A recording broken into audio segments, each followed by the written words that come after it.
Hello बच्चों, welcome to Sunil academy. और हम करते बेटा chapter relation and function exercise 1.1 का क्वेश्चन नंबर 1 पार्ट 4 तक कंप्लीट कर दिया था। आज करेंगे बेटा पार्ट 5 कंप्लीट। इसमें फर्दर 5 आपको सब पार्ट मिलेंगे। इन सभी क्वेश्चंस को करने का सेम ही पैटर्न है या फिर सेम ही तरीका है। एक ही तरीके से मैं आपको दिखाऊंगा सारे के सारे पार्ट कैसे सॉल्व हो जाएंगे। अगर आप वीडियो देखते हो तो लाइक जरूर करिएगा, चैनल को लाइक सब्सक्राइब शेयर कमेंट जरूर करें। स्टार्ट करते हैं आज का video. Part number 5 relation R जो है वो सेट पे बना है। जिस सेट पे वो क्या है, ह्यूमन बींग्स का सेट है किसी टाउन में एट ए पर्टिकुलर टाइम। और पहला रिलेशन क्या है बेटा, X and Y work at the same place. अगर एक्स और वाई एक ही जगह काम करते हैं तो मुझे बताना है रिलेशन आपका रिफ्लेक्सिव सिमेट्री ट्रांजिटिव क्या है। ठीक है, इसे नोट करते हैं फिर आपको सॉल्व करके दिखाते हैं। तो चलिए बच्चों अब इसे सॉल्व करते हैं। तो मैंने यहाँ पे रिलेशन लिख दिया। सबसे पहले मुझे क्या बताना था, यहाँ पे इसको नंबरिंग फर्स्ट दे लेता हूँ, पार्ट हमने यूज कर लिया है। ये बताना है मुझे रिफ्लेक्सिव। अब देखिएगा बेटा, अगर आपको स्टेटमेंट दे रखी है तो उस केस में रिफ्लेक्सिव सिमेट्रिक ट्रांजिटिव कैसे बताते हैं। तो आपको क्या करना है बच्चों, जो भी आपको स्टेटमेंट दे रखी है ना उसमें दोनों जगह आपने सेम अल्फाबेट कर देने, मतलब यहाँ भी एक्स है और यहाँ भी आपने एक्स कर देना, पूरी की पूरी स्टेटमेंट लिख देनी है। सिंपल सा काम है। यहाँ एक्स है और वाई को बदले में क्या लिखो, एक्स, और ये स्टेटमेंट लिख दो। तो क्या बनेगी बेटा, X and X work at same place. ठीक है, ये बना। ये पहला स्टेप रहेगा रिफ्लेक्सिव कैसे प्रूव करना है। ये कहता है एक्स और एक्स दोनों जो है वो सेम जगह पे काम करते हैं। देखिए बंदा सेम है तो काम करने की जगह भी सेम ही रहेगी। तो ये स्टेटमेंट बिल्कुल ट्रू है। तो यहाँ पे लिख देंगे बेटा विच इज ट्रू। ये बिल्कुल ठीक है। अगर ये ट्रू है तो ये जो पेयर बनेगा मेरे पास, ठीक है, ये लिखा ना, जो लोग एक जगह पे काम करते हैं उनका पेयर जो है आर में जाएगा। तो इसका मतलब एक्स कॉमा एक्स कहाँ चला जाएगा, आर में। तो देयरफॉर आर जो है वो हमारे पास रिफ्लेक्सिव हो जाएगा। R is reflexive. एक काम खत्म। चलते हैं बेटा दूसरे काम पे। दूसरा हम बताएंगे सिमेट्रिक। यहाँ पे बताएंगे सिमेट्रिक। अब इसमें सिमेट्री कैसे करना है वो भी देखिएगा। सिमेट्री के लिए क्या करेंगे, सबसे पहले एक पेयर लेट करते हैं। Let X comma Y belongs to R. मैंने लिख दिया ये पेयर आर में है बेटा। अगर ये आर में है तो इस कंडीशन को सेटिस्फाई करता होगा। इसका मतलब, इसका सीधा सीधा क्या मतलब है, एक्स एंड वाई जो है वर्क एट सेम प्लेस। ठीक है, विच इंप्लाइज एक्स और वाई जो है सेम प्लेस पे काम करते हैं। तो अगर मैं ऐसे लिख लूं इसको, Y and X same place पे काम करते हैं तो फर्क तो ना पड़ेगा, है ना। Which implies Y and X work at same place. Work at same place. ठीक है जी। एक्स और वाई एक जगह पे काम करते हैं या फिर वाई और एक्स एक जगह पे काम करते हैं, बात तो सही है। अगर वाई और एक्स एक ही जगह पे काम करते हैं तो फिर इनका जो पेयर है वो किसमें होना चाहिए, आर में। यही थी कंडीशन। तो इसका मतलब देयरफॉर वाई कॉमा एक्स जो है वो किसमें चला जाएगा, आर में। तो हमारे पास आर जो है वो बन जाएगा सिमेट्रिक। सेम पैटर्न रहेगा बेटा सभी क्वेश्चंस में, याद रखिएगा। ठीक है, अब नेक्स्ट चलते हैं ट्रांजिटिव पे। तो अब यहाँ देखो बच्चों, ट्रांजिटिव में क्या करेंगे, तो सबसे पहले दो पेयर लेट करेंगे, एक्स कॉमा वाई और y comma Z belongs to R. इसी तरह के दो पेयर लेने होते हैं। अब ये दोनों अगर आर में है तो आर की कंडीशन को सेटिस्फाई करेंगे। आर की कंडीशन क्या थी, अगर मैं आपको आर की कंडीशन बताऊं, उसमें लिखा था कि X and Y work at same place. तो देयरफॉर ये हमारे पास X and Y work at same place. ठीक है, तो इसका मतलब एक्स और वाई सेम प्लेस पे काम करते हैं एंड y एंड z। ठीक है, और y z भी वर्क एट सेम प्लेस। ठीक है, यहीं पे लिख देते हैं वर्क एट सेम प्लेस। ठीक है जी। अब देखो x और y एक ही जगह काम करते हैं, y z भी एक ही जगह काम करते हैं। तो विच इंप्लाइज, इसका मतलब मैं लिख सकता हूँ कि x और z जो है वो भी एक ही जगह पे काम करते हैं, वर्क एट सेम प्लेस। ठीक है। और अगर एक ही जगह पे काम करते हैं तो इसका मतलब ये जो पेयर बनेगा x, z, ये कहाँ चला जाएगा बेटा r में, तो देयरफॉर r जो है वो ट्रांजिटिव हो गया। ठीक है जी, याद रखिएगा बेटा, स्टेटमेंट वाले जितने क्वेश्चन आएंगे सेम पैटर्न से सॉल्व करेंगे। अब चलते हैं नेक्स्ट पार्ट पे, पार्ट बी। एक्स वाई कैसे डिफाइंड है, X and Y live in the same locality. यहाँ पे सेम प्लेस था, अब यहाँ पे क्या है, सेम लोकेलिटी है। सेम तरीका रहेगा बेटा सॉल्व करने का, ठीक है। इसे नोट करते हैं फिर सॉल्व करके दिखाते हैं। तो चलिए बच्चों अब इसको सॉल्व करते हैं। तो सबसे पहले चलेंगे हम रिफ्लेक्सिव पे। तो ये आ गया पार्ट 1, ये आ गया बेटा रिफ्लेक्सिव। ठीक है, अब यहाँ देखिए बेटा रिफ्लेक्सिव में क्या करेंगे। मैंने पहले बताया था बेटा जब भी स्टेटमेंट आती है तो दोनों जगह आपको सेम अल्फाबेट कर देना, पूरी स्टेटमेंट लिख दी, मतलब दोनों जगह एक्स करके पूरी स्टेटमेंट लिख दो। तो ये बनेगा x and x live in same locality. अगर बंदे सेम है ना तो लोकेलिटी भी सेम ही होगी। सेम बंदे की बात करो मैं कि एक्स जो है इस लोकेलिटी में रहता है, फिर से बोल रहा हूँ एक्स सेम लोकेलिटी में रहता है ना, तो विच इज ट्रू, ये बात बिल्कुल ट्रू सही है। तो इसका मतलब ये जो पेयर बना x, x, ये कहाँ चला गया r में, देयरफॉर r जो है वो हमारे पास आ गया रिफ्लेक्सिव। ठीक है जी, बराबर हो गया। अब चलते हैं पार्ट नंबर 2 पे, जिसका नाम है सिमेट्रिक। ठीक है, अब सिमेट्रिक में देखिएगा फिर से बेटा सेम, लेट दो पेयर मान के चलेंगे। एक आ गया आपका x, सॉरी इसमें एक ही पेयर होता है, ट्रांसटिव होते हैं, let X Y belongs to r। तो इस पे फिर डेफिनेशन लगाएंगे r की, which implies x and y lives in same locality. ठीक है, विच इंप्लाइज x और y सेम लोकेलिटी में रहते हैं या फिर y और x सेम लोकेलिटी में रहते हैं, कोई फर्क तो ना पड़ेगा। Which implies y and x lives in same locality.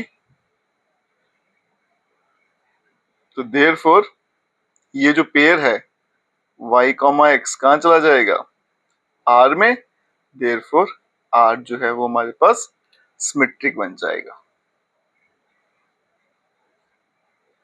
बराबर है। तीसरे पे चलते हैं बेटा, तीसरा है हमारे पास ट्रांजिटिव, ये आ गया ट्रांजिटिव। ठीक है, इसमें हमें दो पेयर लेने हैं, लेट एक एक्स वाई हो गया और दूसरा क्या लेंगे Y Z belongs to R. ठीक है, अब एक्स वाई और वाई जेड दोनों किस में है, आर में है, दोनों पे डेफिनेशन लगाएंगे। Therefore X and Y live in same locality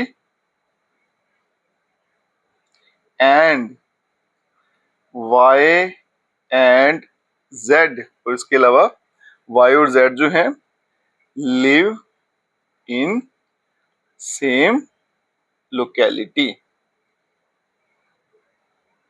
ठीक है, तो इसको मैंने एक ही लाइन में लिख दिया। अब यहां से देखो बेटा x और y एक ही लोकेलिटी में रहते हैं, y और z भी एक ही लोकेलिटी में रहते हैं, तो मैं लिख सकता हूँ विच इंप्लाइज x और z जो है इनकी लोकेलिटी भी सेम है, z lives in same locality. अगर ये सेम लोकेलिटी में रहते हैं तो फिर ये जो पेयर बनेगा ये चला जाएगा बच्चे R में, देयरफॉर R इज ट्रांजिटिव। ठीक है, बराबर है बेटा। आप देखोगे एक ही पैटर्न से मैं सारा काम कर रहा हूँ, कुछ मुश्किल नहीं है, बस याद रखिएगा मुझे कहाँ पे क्या करना है। चलते हैं बेटा सी पार्ट पे। एक्स वाई कैसे डिफाइंड है, X is exactly 7 centimetre taller than Y. X जो है वो ठीक 7 सेंटीमीटर वाई से बड़ा है।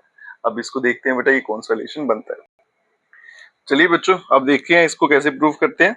एक्स जो है वो 7 सेंटीमीटर बड़ा है एग्जैक्टली वाई से, तो रिफ्लेक्सिव के लिए बेटा सेम काम रहेगा।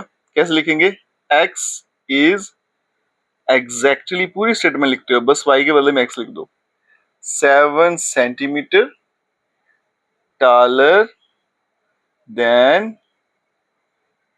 एक्स। तो ये स्टेटमेंट क्या बन गई कि x जो है वो x से 7 सेंटीमीटर बड़ा है। ये तो पॉसिबल नहीं है, कोई खुद से कैसे बड़ा हो सकता है ना। तो ये लिख देंगे बेटा which is false, which is false, ये स्टेटमेंट रॉन्ग है बेटा। ठीक है, ये तो सेटिस्फाई नहीं कर रहा, अगर सेटिस्फाई नहीं करेगा तो फिर जो पेयर बना हमारे पास x, x does not belongs to r, therefore r is not reflexive. ठीक है जी, बराबर है। अब चलते हैं बेटा नेक्स्ट पार्ट नंबर 2 पे, जिसका नाम है सिमेट्रिक। तरीका बेटा बिल्कुल वैसा ही रहेगा, बस थोड़ा सा आपको ट्रांसलेट कर लेना हिंदी में, एक बार सोच लेना है क्या ये सही है या गलत है। सही है तो उसमें फॉल करेगा, आर में गलत है तो नहीं करेगा। ठीक है, तरीका वैसे ही रहेगा। तो यहाँ पे क्या करेंगे बेटा, लेट कर लेंगे कि एक पेयर यहाँ पे x, y belongs to r। अगर ये r में है तो इसका क्या मतलब है, x जो है is exactly 7 centimetre taller than y, कि x जो है बेटा वो 7 सेंटीमीटर y से बड़ा है। अब मुझे देखना, अगर मैं इसको उल्टा करूँ क्या ठीक होगा, तो मैं इसको ऐसे लिख सकता हूँ कि y is exactly 7 centimetre taller then x। बिल्कुल नहीं बेटा, x उससे 7 बड़ा है, y उससे 7 छोटा है, ये इसकी सही स्टेटमेंट है। अगर मैं इसको उल्टा करके लिखूंगा तो स्टेटमेंट गलत हो जाती है, इसलिए ये सिमेट्रिक भी नहीं है। तो अब यहाँ देखिए बेटा कैसे लिखेंगे, x is 7 centimetre taller than y, then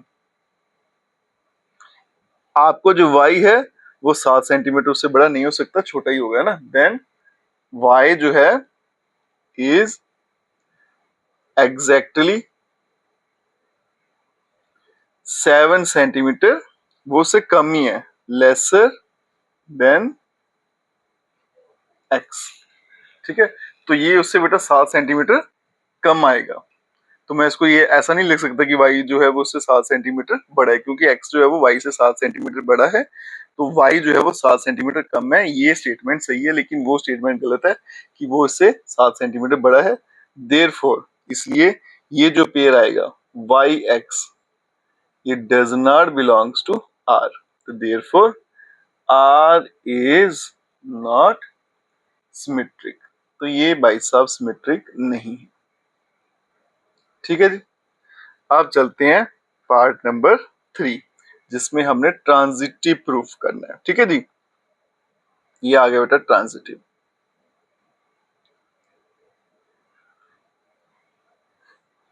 तो सबसे पहले दो पेयर ले लेंगे, लेट x, y और y, z belongs to r। ठीक है, और इन दोनों पे डेफिनेशन लगाते हैं। इसका क्या मतलब बेटा, x जो है exactly 7 centimetre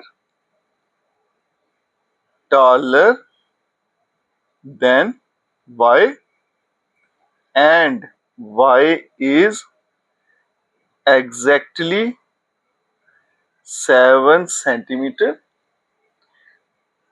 taller than z। ठीक है, इसे एक बार पढ़ लो बेटा, x जो है वो y से 7 सेंटीमीटर बड़ा है, y जो है वो z से भी 7 सेंटीमीटर बड़ा है। तो इसका क्या मतलब हुआ, x जो है, इसके जो कंक्लूजन का निकलेगा कि x जो है बेटा वो 14 सेंटीमीटर z से बड़ा है। ठीक है, विच इंप्लाइज x इज, या तो ऐसे लिख लो कि 14 सेंटीमीटर टॉलर देन y, या फिर लिख लो x इज नॉट एग्जैक्टली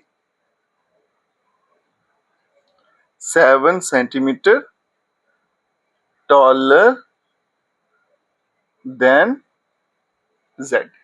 तो x जो है वो 7 सेंटीमीटर एक्जैक्टली बड़ा नहीं है, वो सिर्फ 14 सेंटीमीटर बड़ा निकला। तो इसका मतलब ये जो पेयर बना x, z does not belongs to r, therefore r is not transitive. ठीक है जी, बराबर है ये भी बेटा। अब चलते हैं हम नेक्स्ट पार्ट पे, part number D. Part number D क्या कहता है, आर रिलेशन किस पे डिफाइंड है बेटा, X is wife of Y. इसको बिल्कुल ध्यान से करिएगा। ठीक है, एक्स जो है वो वाई की वाइफ है, तो मतलब ये फीमेल है, ये मेल है, इस बात को ध्यान रखना, और फिर इसको सॉल्व करते हैं। तो चलिए बच्चों, अब इसे सॉल्व करते हैं। तो सबसे पहले पार्ट 1 आ गया हमारे पास, जिसमें हम बताएंगे रिफ्लेक्सिव। तरीका सेम रहेगा बेटा, थोड़ी सी कॉमन सेंस का इस्तेमाल करना है बस, ठीक है। तो मैंने बताया था बेटा रिफ्लेक्सिव के लिए दोनों जगह सेम कर देना, तो ये क्या बनेगा, x is wife of X, ठीक है। ये तो हो ही नहीं सकता, एक्स एक्स की वाइफ तो हो ही नहीं सकती, विच इज फॉल्स। तो इसका मतलब ये जो पेयर है एक्स कॉमा एक्स, ये आर में नहीं जाएगा, तो ये आर जो है इज नॉट रिफ्लेक्सिव, ठीक है जी, बराबर है। अब चलते हैं बेटा दूसरे पार्ट पे, जिसका नाम है सिमेट्रिक, ठीक है। तो कैसे करेंगे बेटा, तरीका वही रहेगा, एक पेयर हम लेट करेंगे, यहां पे लिखेंगे let X comma Y belongs to R, फिर इस पे डेफिनेशन लगेगी, देयरफॉर एक्स जो है वो वाइफ है वाई की, ठीक है। अगर एक्स जो है वाई की वाइफ है, तो क्या वाई जो है एक्स की वाइफ हो सकती है, नहीं हो सकती है ना, है ना। तो ये यहीं भी गलत हो गया, इसलिए ये हमारा सिमेट्री भी नहीं है। Then Y is not wife of X, ठीक है। तो इसका मतलब ये जो पेयर है वाई एक्स, ये आर में नहीं जाएगा, आर इज नॉट सिमेट्रिक, ठीक है जी, बराबर है। अब चलते हैं पार्ट नंबर 3 पे, जिसका नाम है ट्रांजिटिव, ठीक है। इसमें पहले बेटा दो पेयर लेंगे, तो यहां पे लिखेंगे लेट एक्स कॉमा वाई और Y comma Z belongs to R, ठीक है। तो एक्स वाई आर में है, तो इसका मतलब X is wife of Y, clear है। अब वाई जेड आर में है, तो इसका मतलब क्या बेटा, वाई जो है वो जेड की वाइफ है, वो तो पॉसिबल हो नहीं सकता, क्योंकि एक्स जो है वो वाई की वाइफ है, तो ये फीमेल है मेल है, तो वो उसकी वाइफ नहीं हो सकता है ना, तो इसको मैं यहीं पे गलत कर दूंगा, X is wife of Y, then Y is not wife of Z, ठीक है।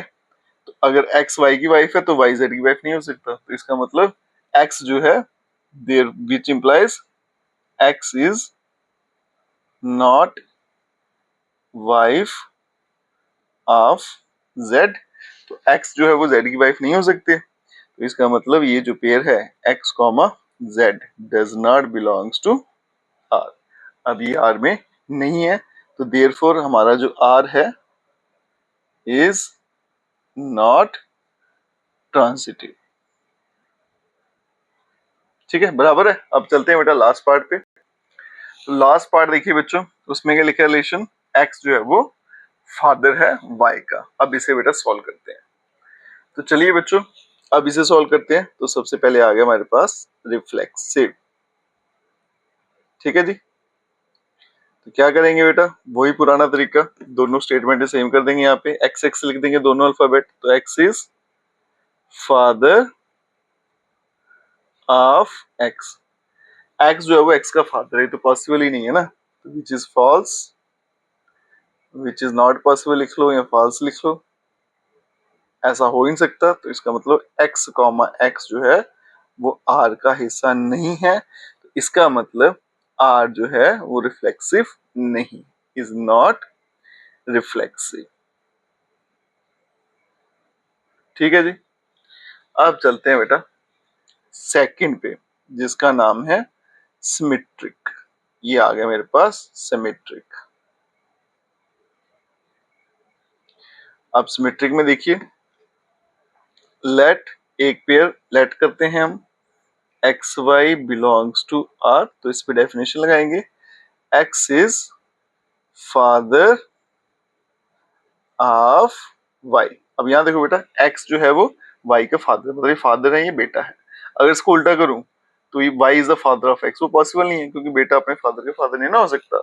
Then y is not father of x। तो ये गलत हो गया, तो इसका मतलब y कॉमा x जो है does not belongs to r, क्योंकि y अगर फादर होता x का तो ही ये पेड़ जाता, तो इसमें नॉट आ गया तो ये नहीं जाएगा। इसका मतलब r जो है इज नॉट सिमेट्रिक। ठीक है जी, ये भी बराबर है। अब चलते हैं थर्ड पे, जिसका नाम है ट्रांजिटिव। ये आ गया बेटा ट्रांजिटिव। अब यहां देखिए, ट्रांजिटिव के लिए क्या करना है मुझे, दो पेयर इसमें लेट करेंगे।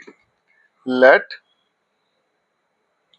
एक ले लेंगे एक्स वाई और दूसरा आ गया y Z belongs to R. X y R में है तो इसका मतलब एक्स जो है वो फादर है वाई का, एंड वाई जो है वो फादर है जेड का। बिल्कुल पॉसिबल ऐसा हो सकता है। ठीक है, उस हिसाब से देखो एक्स इसका फादर है, ये जेड का फादर है ना, तो ये उस हिसाब से क्या बन गया, दादू बन गया। एक्स जो है वो ग्रैंडफादर बन गया जेड का, है ना, विच इंप्लाइज एक्स जो है is not father of Z. तो ये जेड का फादर नहीं हुआ, तो फिर ये जो पेयर बना एक्स कॉमा जेड ये आर में नहीं जाएगा, और therefore R is not transitive. ठीक है, तो इसलिए ये जो हमारा रिलेशन था ना ये रिफ्लेक्सिव है, सिमेट्रिक है, ना ही ये ट्रांजिटिव है। तो आज की वीडियो में बेटा हमने क्या किया था, एक क्वेश्चन नंबर फर्स्ट का जो फिफ्थ पार्ट था उसके आगे 5 सब पार्ट से सारे के सारे सॉल्व कर दिए। ठीक है, नेक्स्ट वीडियो में नेक्स्ट क्वेश्चन करेंगे। अगर आप वीडियो देखते हो तो लाइक जरूर करिएगा, चैनल को लाइक सब्सक्राइब शेयर कमेंट जरूर करें। Best of luck.